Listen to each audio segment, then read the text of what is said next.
L'histoire d'aujourd'hui s'intitule L'amour véritable. Un jour, un maître de la loi vint ouvrir Jésus pour lui poser une question délicate. « Maître, que dois-je faire pour recevoir la vie éternelle ?» Jésus lui répondit par une question. « Toi qui connais si bien les Écritures, dis-moi, qu'est-il écrit dans la loi ?» L'homme répondit, « Il est écrit, tu aimeras le Seigneur ton Dieu de tout ton cœur, de toute ton âme, de toute ton énergie et de toute ta pensée, et ton prochain comme toi-même. » « Tu as bien répondu, dit Jésus. Fais cela, et tu vivras éternellement. » Ces deux principes résument en effet toute la loi de Dieu. Le maître de la loi ne dit pas s'il avait compris ce que Jésus voulait dire. Cela l'aurait obligé à reconnaître qu'il lui fallait changer de vie et de comportement. Il posa donc une autre question. Qui est mon prochain ? À cette époque, les gens pieux discutaient beaucoup sur ce sujet. Ils considéraient que les étrangers et les gens de croyances différentes n'étaient pas leurs prochains. Ils méprisaient aussi les gens simples qui ne connaissaient pas bien la loi et n'étaient pas très instruits. Et on ne pouvait assurément pas considérer un mendiant comme son prochain, pensait-il. Pour démontrer ce que Dieu pensait, Jésus raconta l'histoire suivante. Récemment, un homme quitta Jérusalem pour se rendre à Jéricho. Il décida de partir seul plutôt que de se joindre à une caravane. Il passa par le désert de Judée, une région où les voyageurs isolés se faisaient souvent agresser par les voleurs. Le chemin était caillouteux, escarpé et très sinueux. Il devait faire attention à ne pas tomber avec tous les bagages qu'il portait. Notre homme arriva à un endroit où le chemin était encaissé entre les rochers. Lorsqu'il s'y engagea, un bandit surgit et se jeta brusquement sur lui. D'autres brigands sortirent de derrière les rochers et jetèrent le voyageur à terre. Il n'eut pas le temps de faire un geste qu'il avait déjà tout perdu. Les brigands le battirent et s'en allèrent avec leur butin, en laissant le pauvre homme à demi-mort.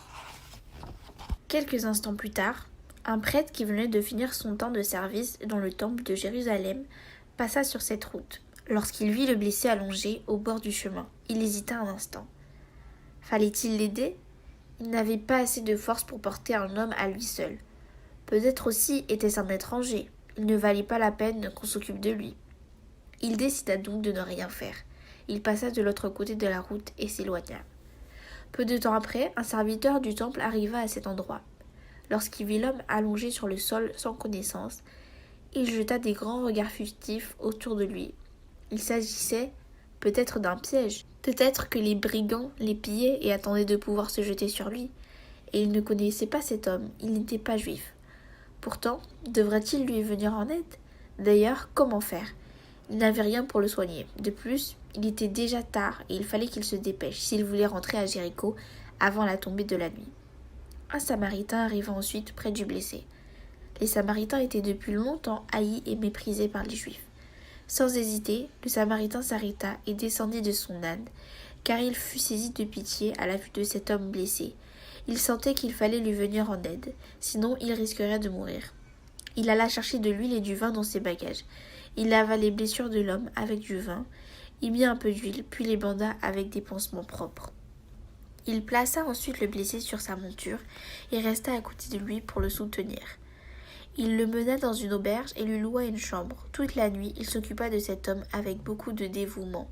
Il lui apporta aussi de l'eau et quelque chose à manger.